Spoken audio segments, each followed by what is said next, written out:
누구를 기다린다고 하는 것은 설레임이면서도 마음을 졸이기도 합니다. 그렇게 기다린다고 하는 그 사람을 애타게 찾고 사랑한다는 증거이기도 합니다.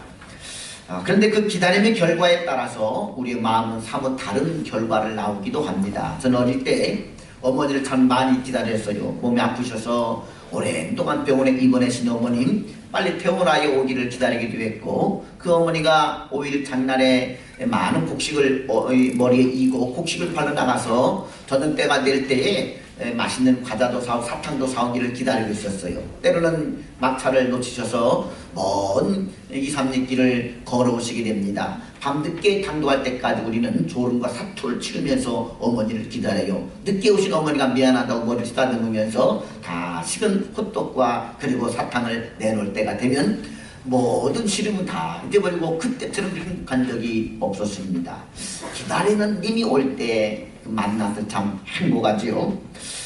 그런데 우리 어린 시절 즐겨부렸던 가곡 기다리는 마음이라는 참 가곡은 참 슬픈 곡조고 내용입니다. 일출봉에 해 뜨거든 날 불러주오,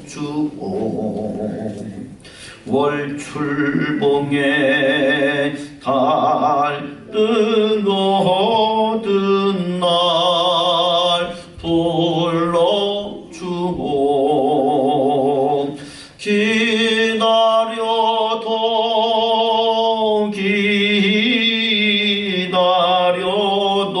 니 얻지 않고 빨래 소리 물레 소리에 눈물 흘렸네. 그렇게 기다렸는데 와야 되는데 오질 않아요. 똑같은 기다림도 오지 않는 기다림은 너무나 슬프고 슬픈 일입니다. 그런데 우리 하나님께서는 메시아를 보내주신다고 그랬고, 그 메시아가 기다리던 사람들에게 2000년 전 이 땅에 오시었고, 우리는 그 예수님을 믿고 구원함을 덧입은 복된 사람들이 되었습니다. 할렐루야. 그래서 성탄절은 우리의 기다림은 반드시 이루어진다라고 하는 소망과 위로와 평화와 또다시 재림하실 주님에 대한 기대를 가지게 하는 아름답고 축제적인 절기가 바로 성탄절인 줄로 믿습니다. 이 성탄절 전 절기를 대림절이라고 합니다. 대림절은 4주간을 가지게 되는데, 성탄절이 오기 4주 전부터 대림절, 예수님의 오심을 대망하며 기다린다라고 하는 대림절입니다. 이는 곧 성탄절 전에 기다리는 시간이 필요하다는 것을 가르치기 위함입니다. 즉 기다리는 사람들에게 예수님의 성탄은 기쁨과 축제가 된다는 말입니다. 따라합니다. 기다리는 사람들, 기다리는 사람들 마음에는 간절한 기다리는 마음이 있습니다. 성탄절 한 주를 앞두고 있는데 우리는 과연 얼마나 주님의 성탄을 기쁨으로 기다리고 준비하고 있습니까? 오늘 본문의 성탄을 간절히 갈망하며 기다립니다. 그리고 예수님을 만난 시몬과 안나 두 선지자가 나옵니다. 이들은 한마디로 기다리는 사람들이었습니다. 오늘 이들의 신앙을 통하여 2017년 성탄절을 준비하는 기다리는 마음은 어떤 것인가를 배우는 복된 시간 되기를 주님의 이름으로 축원합니다. 1장, 여러분은 기다리는 사람입니까?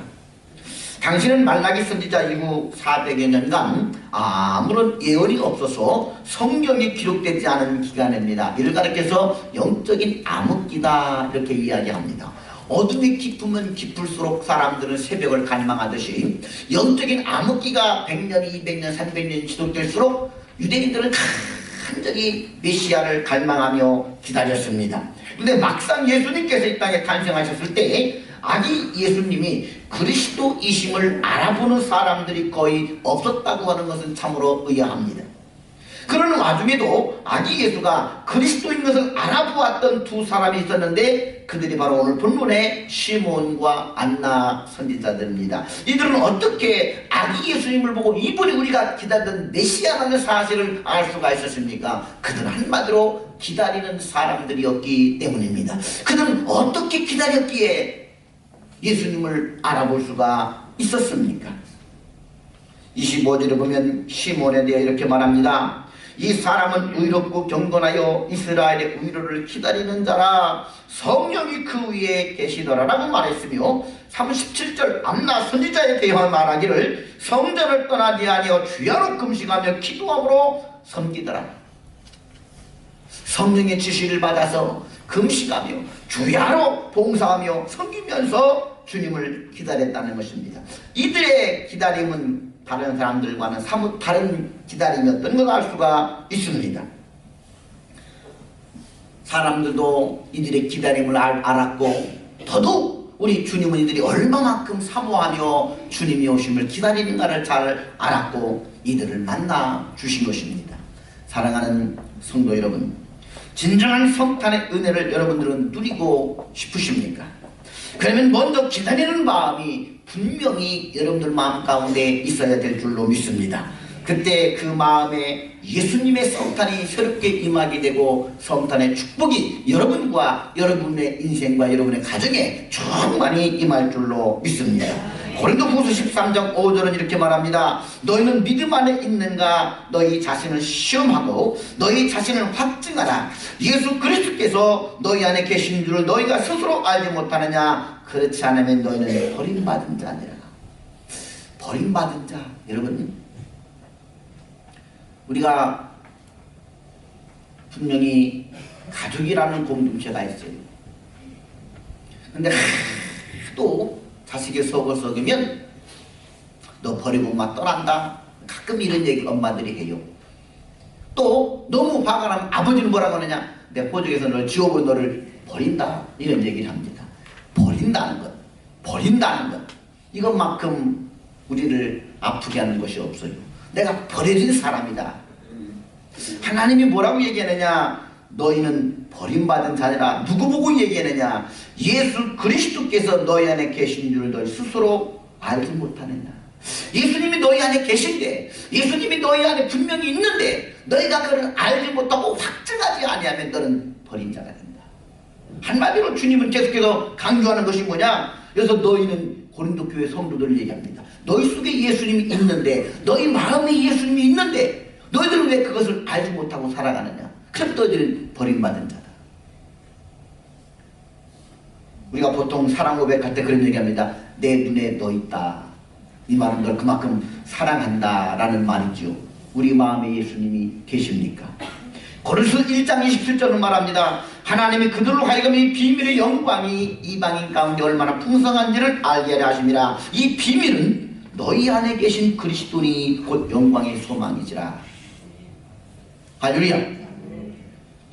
너희 안에 계신 그리스도, 그분이 우리가 영광된 삶을 살아가는, 정말 참 얼마나 풍성한 인생을 살아갈 수 있는가 하는 그 비밀이라는 것입니다. 다시 말해서 예수 그리스도가 내 안에 임재해 있는 것, 예수님이 내 안에 성탄하는 것이 얼마나 축복인가를 알아야 된다는 사실입니다. 이것이 비밀이라는 거예요. 여러분, 진정한 성탄이 뭡니까? 이미 2000년 전 예수님이 땅에 오셨는데 그 예수님이 아직도 내 안에 없는 사람, 분명히 예수님 믿고는 사는데 정말 그 예수가 내 마음에 좌정하지 않은 사람들, 버림받은 사람이라는 거예요. 버림받은 가족이 된다는 것입니다. 아버지를 아버지라고 부르는데도 버림받았어요. 저는 여러분들이 이번 성탄에 정말 예수님이 여러분의 마음 깊이 성탄하기를 주님의 이름으로 축원합니다. 사람들은 이 마음에 임하신 그리스도를 잘 확증하지 못합니다. 그 놀라운 축복을 누리고 있지를 못합니다.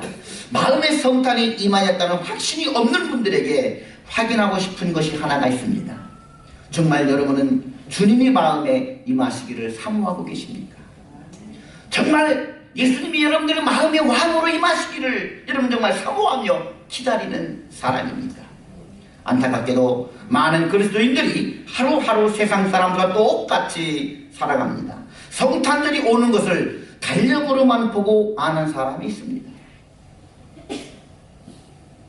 어떤 사람은 월요일날 어제 왜 교회 안 왔어요? 어제가 주일이었어요? 이래요. 그럼 그때야 달력으로 어제가 빨간 날이었네 이럽니다. 다음 주가 성탄절입니다. 어머, 그리고 달력 보니까 그러네. 성탄절이 오는 것을 뭐로만 안다? 달력으로만 아는 사람들.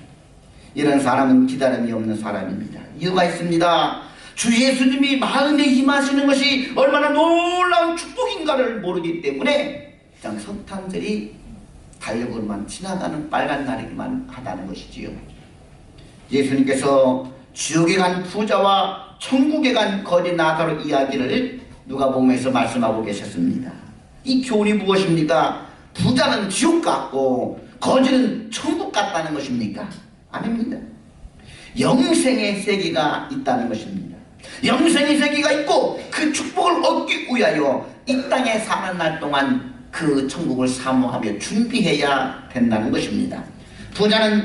부자의 죄는 영생의 축복을 소홀히 여긴 것입니다. 그래서 이 땅에 살 때 육신의 축복만을 바라보면서 호요육하며 살았습니다.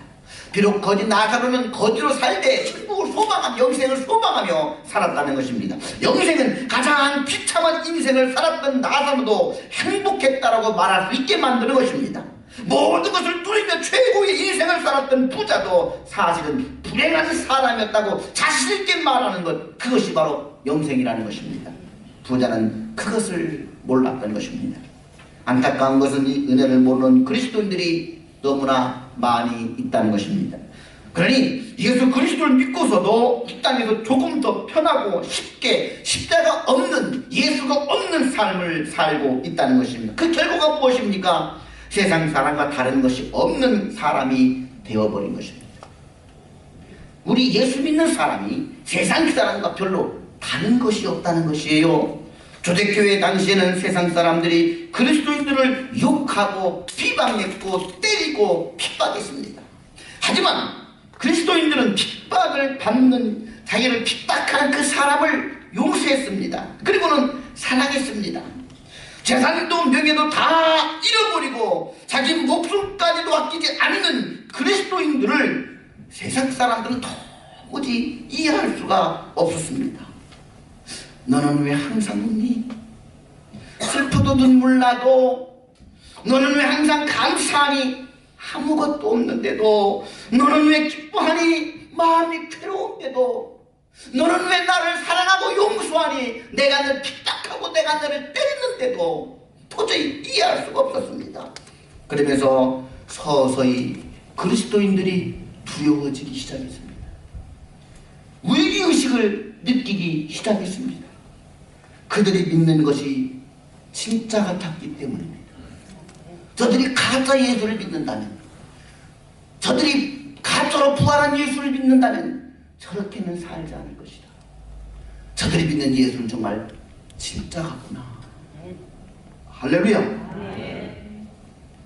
진짜처럼 살았습니다. 진짜가 아니라면 그렇게 살 수가 없었기 때문인 것입니다. 저들 속에 진짜가 있다.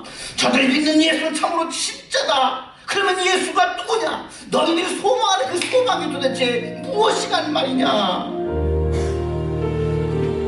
너는 왜 항상 웃니?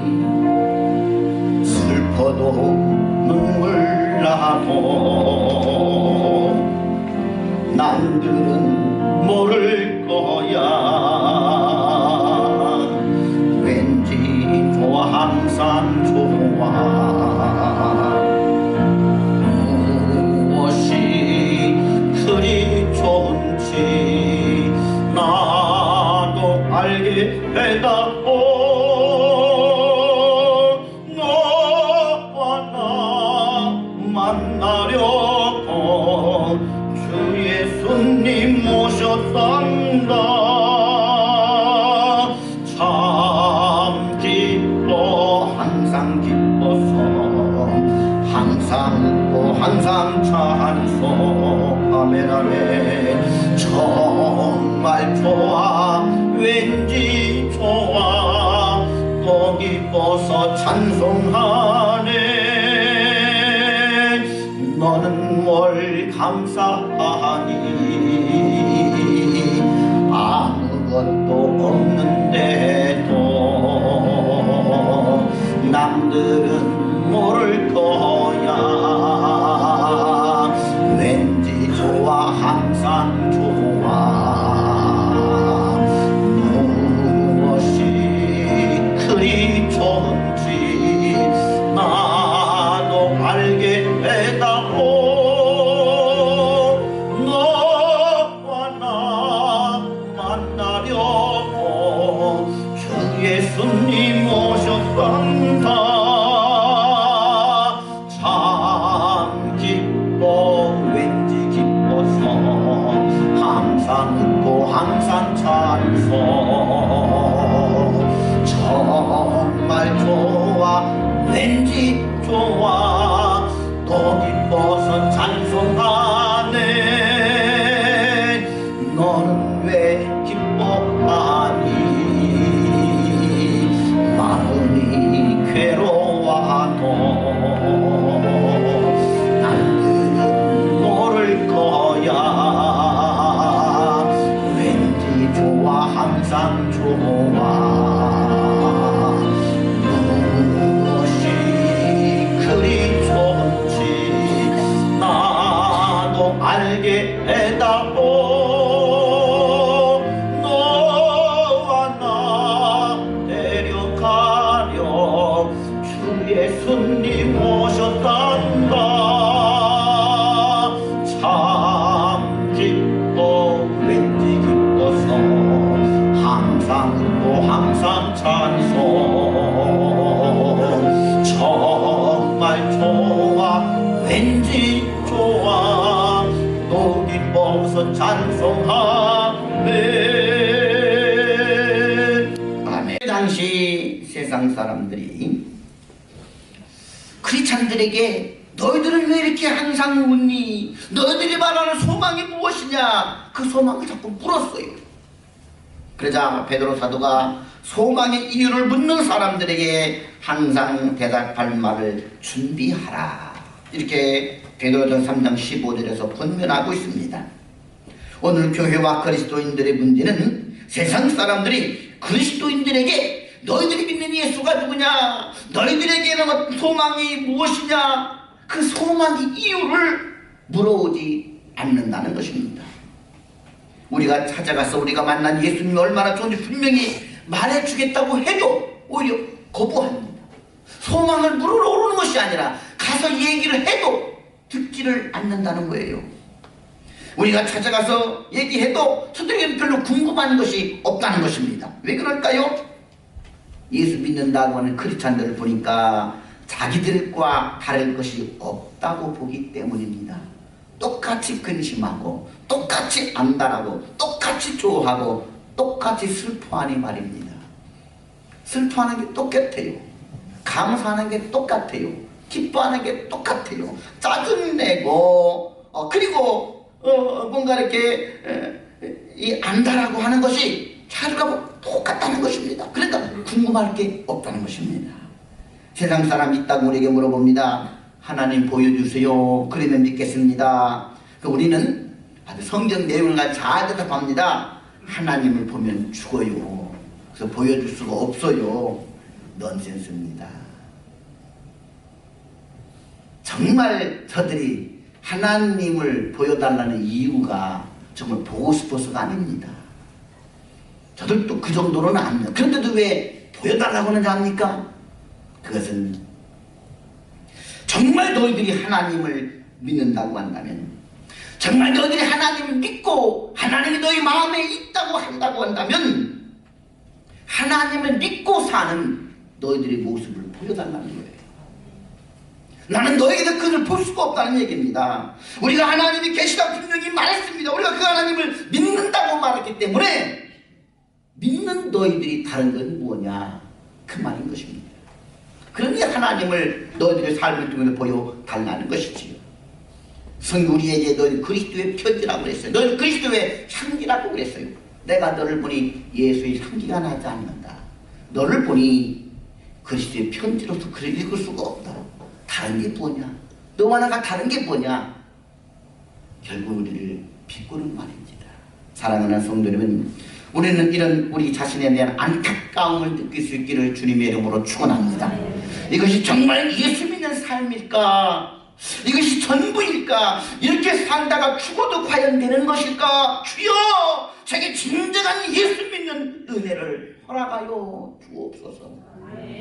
이것이 성탄을 기다리는 저희 성도들의 마음이 되어야 할 줄로 믿습니다. 2장, 내 마음은 정리되었습니까? 내가 새 집을 구했는데 가보니까 온갖 잡동사니로 집안이 가득하다면 여러분은 어떻게 하시겠습니까? 처음 이 대지를 구입했을 때 주변에서 쓰레기를 다 버려가지고 쓰레기가 산더미처럼 쌓여있었어요. 이 대지. 그래서 수장공사에게 말했어요. 쓰레기 치워주세요. 필요 없는 것, 없어야 할 것을 다 드러내게 됩니다. 그리고 너저분하게 널려있는 것들은 가지런히 정리하고 청소를 해야 됩니다. 왜입니까? 그래야 들어가 살 공간이 생기기 때문입니다. 주 예수님을 마음에 영접하려면 이와 같이 우리 마음을 가지런히 청소하고 정리를 해야만 한다는 것입니다. 그런데 예수님은 믿는데, 그래서 예수님이 들어와 살 마음의 집도 우리는 장만했습니다. 왜? 예수님을 믿기 때문에. 이미 마음은 준비를 했는데, 그러나 그 마음이 청소가 되어 있지 않고 정리가 되어 있지 않고 너무나 많은 세상의 잡동사니들이 우리 마음에 어지럽게 흩어져 있다는 것입니다. 그래서 예수님이 들어와 계실 곳이 없습니다. 이미 예수님이 2000년 전에 오셨는데 아직도 많은 그리스도인들이 진정한 예수 그리스도의 성탄의 축복을 누리고 있지 못하다는 것입니다. 마음에 주 예수님이 나시지 않을 것입니다. 마음이 준비되어 있지 않기 때문인 것입니다. 우리는 함께하는 사람들의 마음이 어떤지 몰라서 답답할 때가 종종 있습니다. 저도 우리 성도들의 마음은 어떤지, 우리 집사님들의 마음은 어떤지 몰라서 또 답답할 때가 있습니다. 반면에 제가 가만히 생각해봐요. 성도들이 또 목사님 제 마음이 어떨지 아마 몰라서 답답할 때가 있을 것이다. 그런 생각을 해보게 됩니다. 가끔 신방 가서 한 40-50년 해로한 권사님이 물어요. 어떻게 신랑을 요즘 어떻게 살아요? 내가 그 마음 어떻게 알아요? 50년 살아서 그 마음을 모르겠다는 거예요. 여러분, 하나님은 어떠실까요? 하나님이야 우리 마음을 꿰뚫어 보시는 분이시기 때문에 우리 마음을 잘 아시겠지요. 우리처럼 그렇게 답답하지는 않을 것입니다. 가끔 제가 이제 어머니께 전화를 합니다. 그러면 누구요? 이래요. 알면서 누구요? 아들이요. 나 그런 사람 없어? 이럽니다. 아, 엄마 내 마음 잘 알잖아. 내가 얼마나 엄마를 사랑하는지. 내가 아들이라 표현이 없어 그렇지 엄마를 참 사랑해요. 그럼 몰라? 이럽니다. 우리는 가끔 그래요. 뭔가 이렇게 핑계를 댑니다. 마음은 그렇지 않은데 표현이 미숙해서 그래요. 그런 말로 모면을 구해요. 근데 여러분 한번 생각해 보세요. 우리 하나님은 우리 마음을 잘 아신다는 말이에요. 할렐루야. 하나님 우리 마음을 창조했으니까 누구보다 우리 마음을 잘 아십니다. 근데 그 하나님 앞에 이렇게 자신있게 얘기할 수 있는 사람이 있습니까?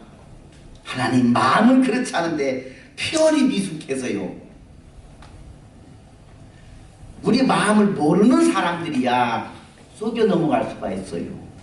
근데 우리 하나님 우리 마음을 너무나 잘 알잖아요. 그럼 하나님한테 뭐라고 얘기해요? 하나님 내가 마음을 잘 하나님 내 마음을 잘 아시잖아요. 내가 표현이 좀 부족해서 그래요. 과연 이게 통하겠습니까?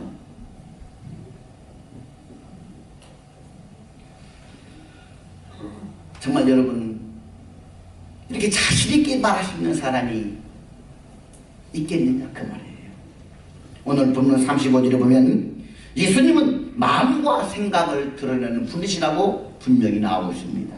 또 가리 내 마음을 찌를 듯 하리니 이는 여러 사람의 마음의 생각을 드러내려 함이니라. 할렐루야. 예수님은 마음을 창조한 분이기 때문에 우리 마음에 임하는 분이기 때문에 우리 마음의 생각을 다 드러내신다는 것입니다. 여러분 솔직히 주님을 얼마나 생각하고 사십니까? 정말 예수님이 여러분의 마음에 왕으로 여러분의 생각을 점령하고 들어와 계신 진정 여러분의 마음의 왕이십니까? 성탄절마다 계속되는 연극이 하나 있는데 빈방 있습니까? 라는 제목의 연극입니다. 이 연극의 유래는 1980년 성탄절 무렵 가이드포스트에 실린 웰리의 성탄절이라는 짤막한 칼럼에서부터 시작된 것입니다. 성탄 연극을 준비한 어떤 교회에서 교회학교 선생님이 고민에 빠졌어요. 왜냐하면 그 교회에 웰리라고 하는 아이가 있는데 이 웰리는 좀 지진합니다. 약간 좀 이렇게 지능이 떨어지는 좀 지진아예요. 그런데 이 아이가 매번 성탄절마다 아무것도 하지 못하고 이렇게 소외되어 있었어요. 그래서 선생님은 이번에 이 웰리에게도 뭔가 참여를 시켜야 되겠다. 그러자 반대합니다.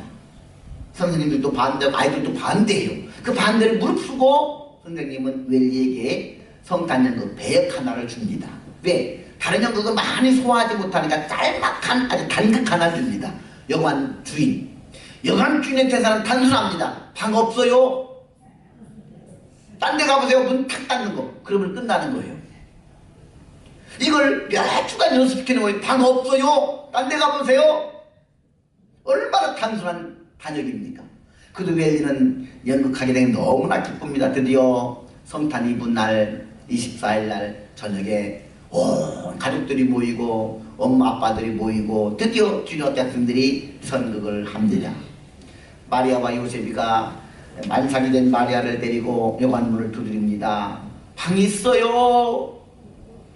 내 부인이 만삭이 되었습니다. 방 있어요?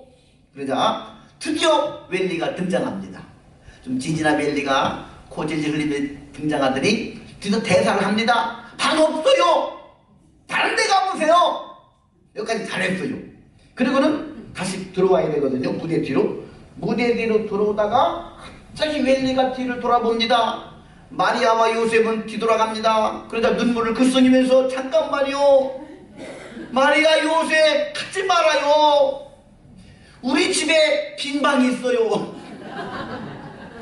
요셉 마리아 데리고 빨리 들어와요. 우리 집에 빈 방 있단 말이에요. 우리 집에 가요. 막 울면서 외치는 거예요. 연극은 연극인데 그 요셉과 마리아를 쫓았는데 웰리 마음도 아팠던 거예요. 연극은 망가지고 말았어요. 그런데 한두 사람 성도들이 일어나서 박수치기 시작합니다. 성도들이 다 박수치기 시작합니다. 그러는 그날 회개의 역사가 일어나게 되었습니다. 여러분에게는 빈방이 있습니까? 여러분의 마음 말입니다. 정말 예수님과 계신 여러분들은 마음이 준비되어 있느냐 그 말입니다. 여러분 주님의 모실 마음의 방, 이것을 준비하지 않은 분들에게는 이 성탄은 달력으로만 지나가는 빨간 날입니다. 세상 속에 살면서 우리 마음은 너무나 다른 것들로 꽉 차 있지 않습니까? 그러면 정리를 해야만 됩니다. 정리하지 않으면 그것들 때문에 주님의 생각을 못하게 되고 성탄이 주시는 축복도 누리지 못하게 됩니다. 주님의 성탄을 기다리는 것은 늘 생각하고 마음에 두었던 것들을 다 정리하는 것입니다. 여러분, 더러운 방과 깨끗한 방의 차이는 방에 물건들이 많이 있지만 더러운 방은 청소하지 않은 방이 정리하지 않은 방이고 깨끗한 방은 정리하고 청소한 방이라는 것입니다. 우리의 마음이 예수님이 오시기 위해서 세상 쓰레기들을 정리해야 됩니다. 너지분한 것들을 정리해야 됩니다. 마음이 예수님 오신다는 말, 항상 예수님을 생각하며 사는 삶입니다. 예수님의 생각부터 먼저 하는 것입니다. 누구를 만나든지 예수님을 함께 바라보기를 주의 이름으로 축원합니다. 제가 가장 소중한 것이 바로 우리의 마음입니다. 우리 마음에 예수님이 주인되어 강림하셔야만 되는 것입니다. 요한에서 3장 21절은 말씀이 이렇게 나옵니다. 사랑하는 자들아, 만일 우리 마음이 우리를 책망할 것이 없으면 하나님 앞에서 담대함을 얻고, 마음이 책망할 것이 없다는 것은 왕이신 주님이 오셔도 문제될 것이 없는 마음이라는 것입니다. 정말 주님 앞에 여러분 당당히 말할 수 있습니까? 내 마음을 아시잖아요. 이렇게 당당히 말할 수 없는 사람이라고 한다면 오늘 말씀에 찔림을 받고 이 마음을 준비하기를 주의 이름으로 축원합니다. 사람의 마음이 팔려 있는 것, 사람들은 그것에 노예가 되는 것입니다. 돈에 팔렸으면 돈의 노예가 되는 것입니다. 결국 거기서부터 사람들은 무너지는 것입니다. 아무리 작은 것이 생겨도 아닌 것입니다. 작게 여기면 큰일 나게 되는 것입니다. 이번 성탄절에 진정 예수님이 마음의 왕으로 임하시는 은혜의 성탄절 될 수 있기를 주님의 이름으로 축원합니다. 기도합니다. 사랑과 은혜가 풍성하신 아버지 하나님 감사합니다. 왕으로 오신 예수님, 내 마음에 왕으로 임하시기를 원합니다.